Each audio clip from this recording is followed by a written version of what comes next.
Friends, we are privileged to be able to enjoy Erica Bowman this morning, who will be bringing the message from Psalm 36. I got that wrong earlier. Hope we got the right one on the screen. But we're so glad she's here. We're thankful to Cindy for working this out, Rob Long's daughter. And this is the Kenya connection that we have, and as Julie alluded to, we've been supported with the Vacation Bible School in other ways. This is the trailer that Robert puts together to be shipped over every year, or every year or two. This is where it goes. And so we're so glad that Erica is here this morning. So let's get ready for the Word and to get our hearts and minds ready for Erica's message as we pray this chant together. And we're going to do it a little different this morning. We're going to do it 3 times. I know that's different. We're going to do it 3 times. First time together, the second time the women, and the third time the men. All right, here we go. Listen to the word that God has spoken. Listen to the word that flows at man. Listen to the word that began creation. Listen even if you don't understand. Listen to the word that God has spoken. Listen to the word that flows at man. Listen to the word that began creation. Listen even if you don't understand. Listen to the word that God has spoken. Listen to the word that flows at man. Listen to the word that began creation. Listen even if you don't understand. Good morning. Good morning. I hope you are all doing very well this morning. I'm very excited to be here. And I'll be reading out of the book of Psalms, chapter 36, verses 5 through 10. Your love, O Lord, reaches to the heavens, your faithfulness to the skies. Your righteousness is like the mighty mountains, your justice like the great deep. O Lord, you preserve both man and beast. How priceless is your unfailing love. Both high and low among men find refuge in the shadow of your wings. They feast on the abundance of your house. You give them drink from your river of delights. For with you is the fountain of life. In your light we see life. Continue your love to those who know you, your righteousness to the upright in heart. Well, I will tell you this morning that I am not a morning person. It's not easy to get me out of bed. In fact, I overslept by about an hour this morning. So it's a bit of a rough morning, but I am excited to be here.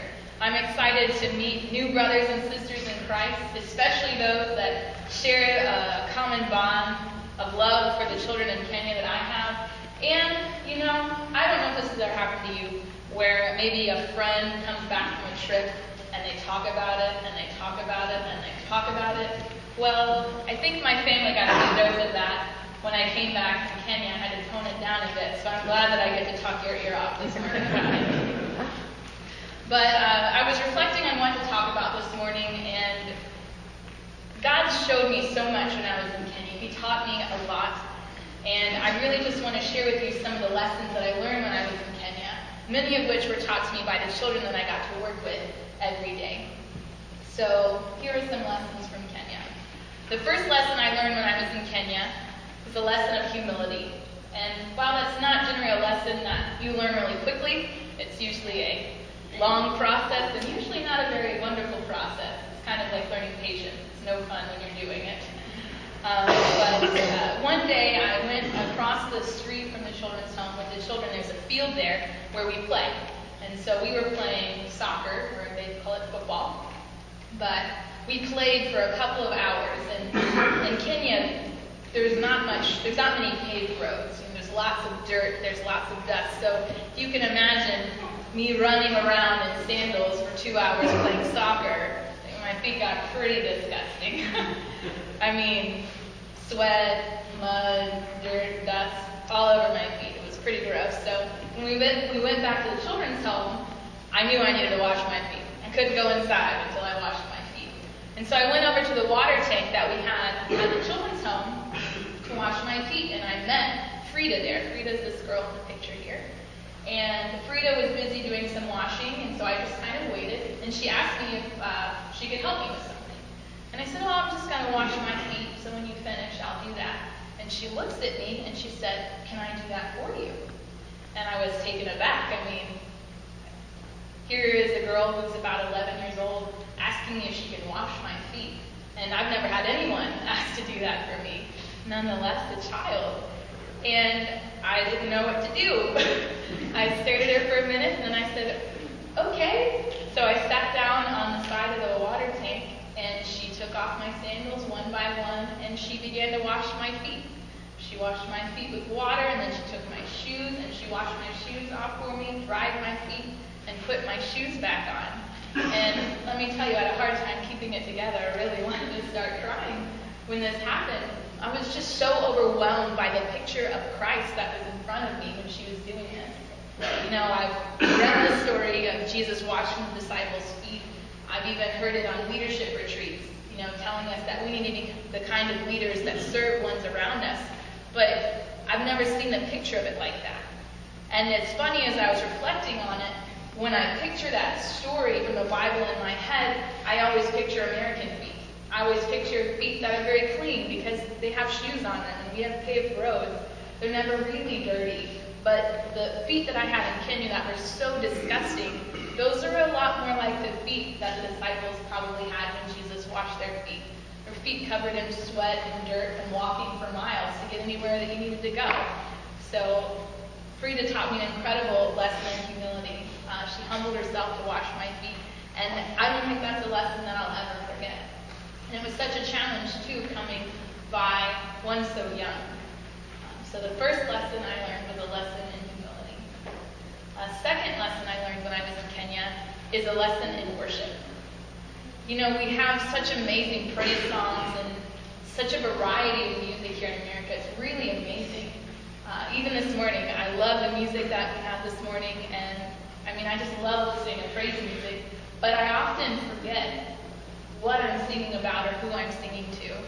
Sometimes it's so easy for me to get caught up in how I sound and how the people around me sound and how the band sounds, and I forget who I'm praising, who I'm worshiping. Well, one day I was at the children's home, and I brought my ukulele with me to Kenya and a book of chords for some music. So I brought out my ukulele and my chords and opened them up on a picnic table, and all the girls quickly gathered around to sing with me. So they flipped through, and we would sing some songs, and they sang the ones they knew really loudly, and the ones they didn't know, they sang loudly too. Just kind of went along with it. And after a while, one of the little boys, Alex, this is Alex right here, upside down and smiling. Alex came over. He was the only boy that came over, and he started singing with us. And he flipped through my book, and he found the song "Amazing Love," the one that says, "I'm forgiven because you were forsaken. I'm accepted, you were condemned." And he read those words, and he, on the spot, made up his own tune to that song, and he began singing it. And it was so moving to see that. And then I went to the office to finish some work I had to do, and I came back, and there was Alex at the book of chords with his notebook open, writing down all the words to the song. And for the rest of the day, even when we went across the street to that field to play, Alex carried around that notebook with him, and he sang those words over and over and over again. I mean, here's a boy who saw those words about redemption and love and forgiveness, and he knew they were important, even at his age. And I think that's such a powerful lesson, because I forget that so often. Here's a little boy, and he knew who he was praising. He knew who he was singing to. He knew those words were important.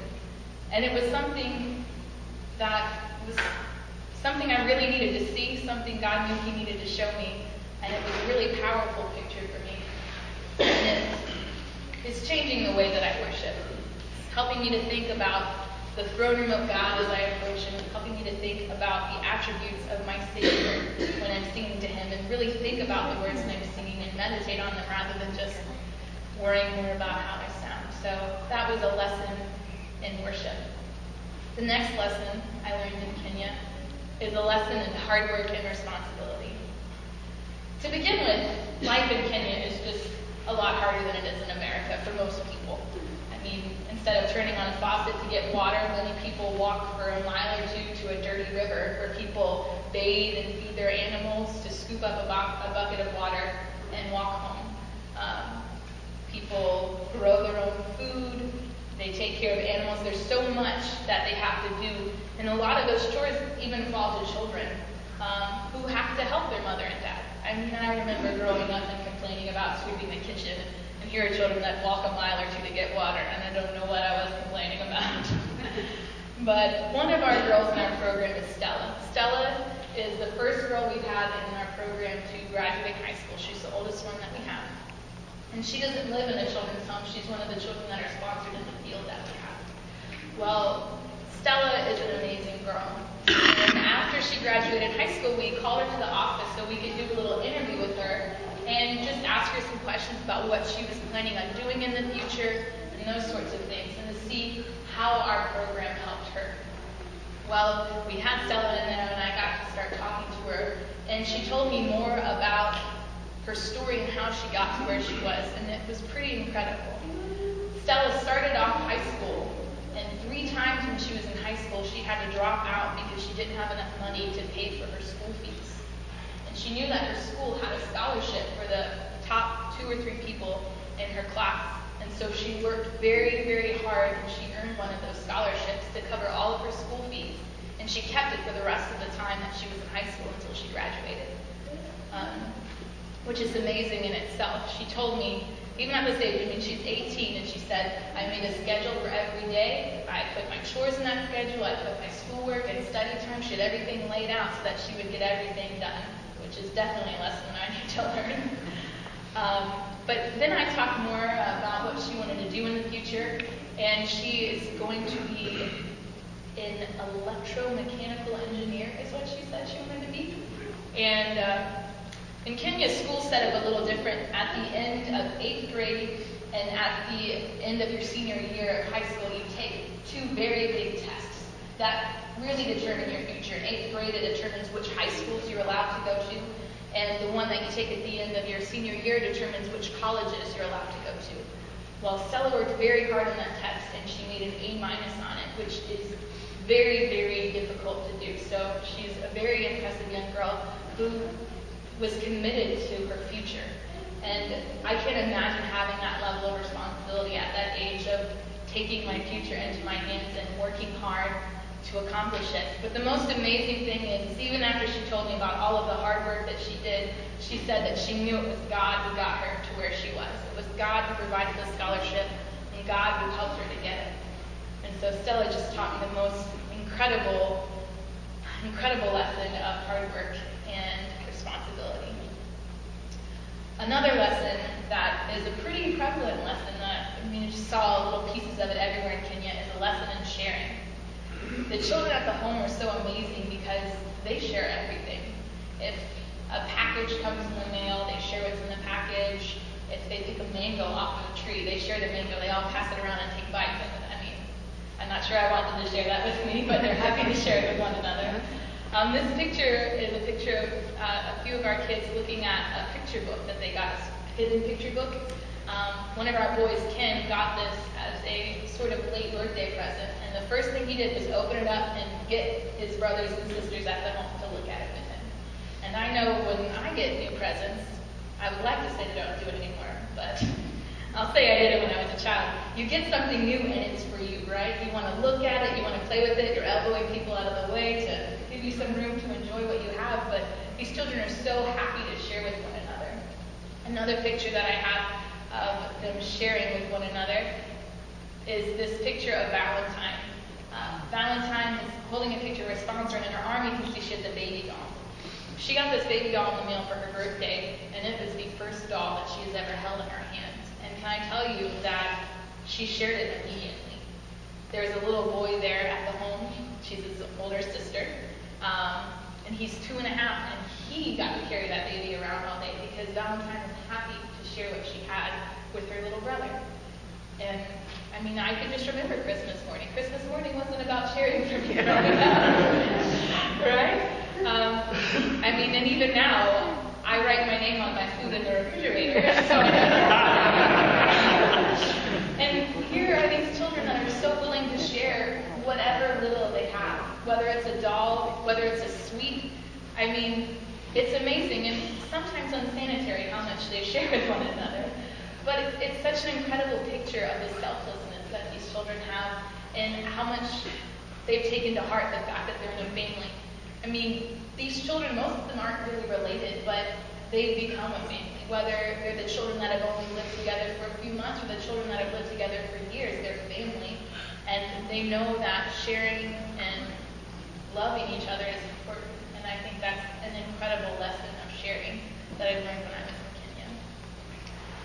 When I came back and was reflecting on all that I learned in Kenya, and there was a lot there, even when I'm sharing with you now, and so much more, I was trying to think of maybe what the main thing I learned was, like an overarching theme for what I learned in Kenya, and I have to say that is a lesson in God's faithfulness. And I will explain this picture to you in a minute. It's not there by accident. So I took a lot of pictures when I was in Kenya, and I also let the children in the home take a lot of pictures with my camera.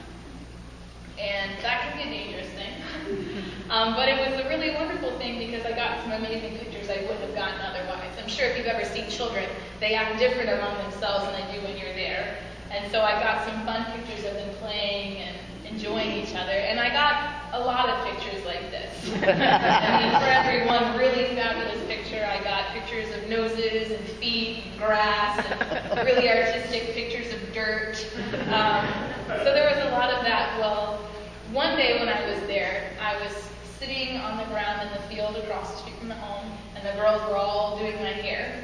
And one of the boys came over to me and he said, "Erica, your camera is broken." And I about had a heart attack. Like, I have 3 more months here. How am I supposed to take pictures? And I was frustrated, but I said, well, you let children play with your camera, so this is kind of what you get. But so I tried to fix it, and it wouldn't focus. I would try to take a picture, and it would take a picture, but everything would be blurry.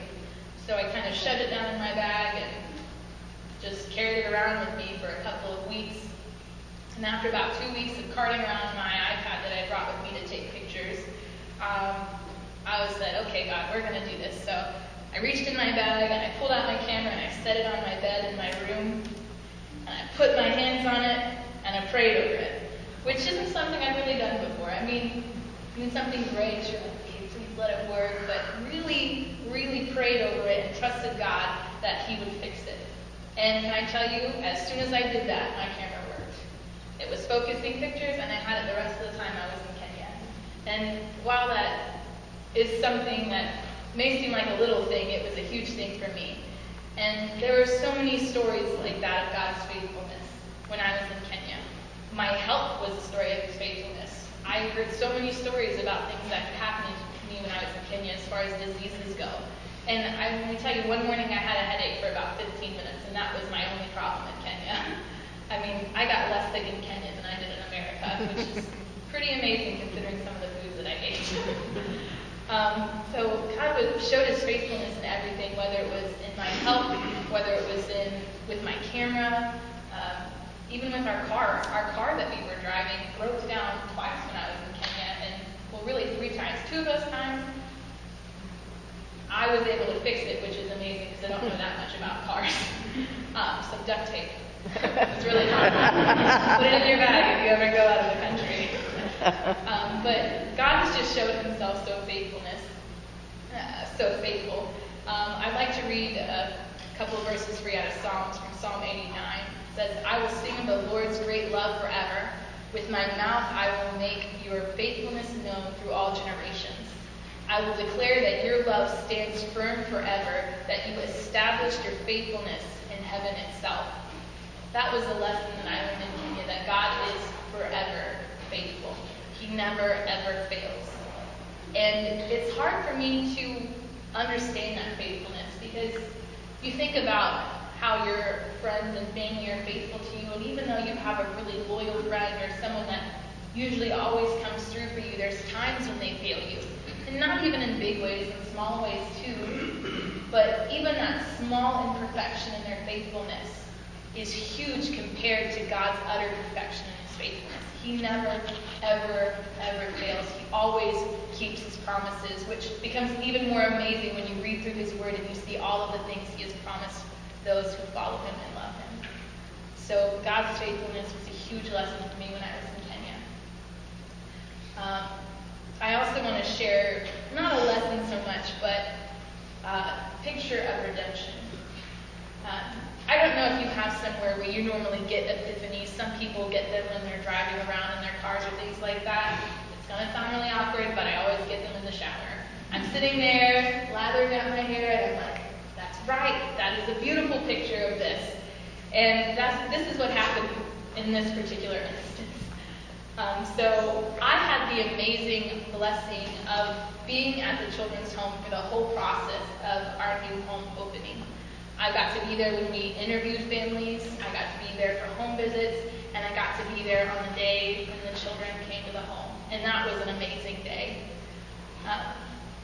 And I went on home visits, and I got to visit where some of the children live. This is a boy named Martin and his grandmother. His grandmother is in her mid to late 70s. She is blind, and she is a farmer.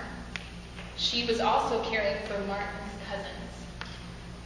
So Martin and his 3 cousins and his grandmother slept in a 6x6 tin shack and had another very small shack that acted as their kitchen. This wall, this is the tin wall from the house, and you can see those etchings in it. That is where Martin and his cousins practiced their schoolwork because they didn't have paper to use. I mean, thinking about taking something as small as paper for granted. It's something I've done my whole life, thinking I start writing something and I mess up, throw my paper away, get a new one out. That's not something that was possible for these children. And so this is Martin at the children's home after he came to us. Smiling, he had deep that smile. He was embarrassed about it a little bit. He always tries to hide it. But he has the most beautiful smile. And this next picture, this is a picture of Valentine. This is Valentine's home. It is the smallest place that ever been in that people lived. You couldn't even stand up all the way in it. It's all made of mud and sticks and rocks. And this is how we met Valentine. She was coming home from school. She doesn't have shoes on her feet. Her pocket on her dress is torn. She was dirty. She was malnourished. And this is how we met her. And I'll show the picture again of her at the children's home after she received her baby doll. But she, you can go back a few if it's not there. But watching them come to the children's home and watching the transformation they made was really amazing. I mean, here she is laughing and smiling, enjoying that little baby doll that she has. And as I was reflecting on this in the shower, God just gave me this sort of epiphany almost that them coming to the children's home is such a beautiful picture of us coming to Christ. Thinking about, they came from places where they had holes in the walls of their houses. They didn't have shoes on their feet. They had dirty clothes. They were filthy themselves. They were hungry. They were thirsty. And we brought them into a home where they had a roof over their heads, but they were greeted lovingly. We took off their old shoes. We washed them. We bathed them. We gave them fresh clothing and new shoes. We fed them. We gave them something to drink. And as Christians, we are destitute in our sins, like they were destitute in their situations. We need the bread of life. We're hungry for that. We thirst, and Jesus is the living water. He tells us that he takes off our filthy rags of sin and clothes us in righteousness. So the children coming to the home is a beautiful picture of what happens when we become Christians. And like these children were lovingly greeted, angels rejoice in heaven when people come to Christ. And I think that's the most amazing thing. And also, these children came from places where there were things they didn't even know they missed. Maybe they didn't have electricity, but if you've never seen electricity, you don't really know that you're missing it. If you've never had running water, you know that walking a mile is just how things work. And they come to a home where they have light switches. They have beds, they have running water, they have hot water where they can bathe themselves. And when we come to Christ, we get things we didn't even know we were missing. We get joy, we get peace, and maybe we knew we were missing something. We couldn't quite express what it was, but we get all of these things that we didn't even know we were missing when we were dead in our sins. And I think that is probably the most amazing thing that I learned in the verse from 1 John 3, the first part of the first verse of that chapter. How great is the love the Father has lavished upon us that we should be called children of God. And that is what we are. We are children of God. And we are rescued from our destitute states of sin and brought into his kingdom. And that is amazing. I want to kind of close what I'm saying by encouraging you. I know many of you here sponsor children in the home, and that is incredible. I know at times when I was in Kenya, I was a bit overwhelmed sometimes by the need around me. It's hard when there's so much need and there's not much that you think you can do. But God showed me that the little bit that I could do when I was there was worth it.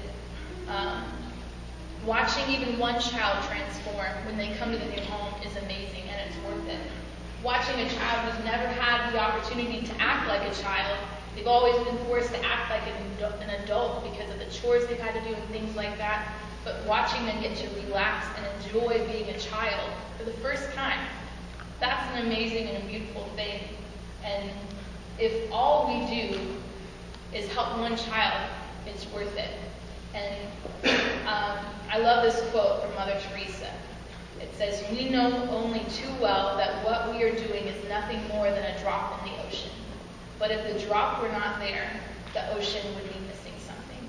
So I encourage you to continue whatever support you give this children's home, because it is making a difference in the lives of many. And I have a video of pictures that I'm going to be showing you. And thank you so much for your time.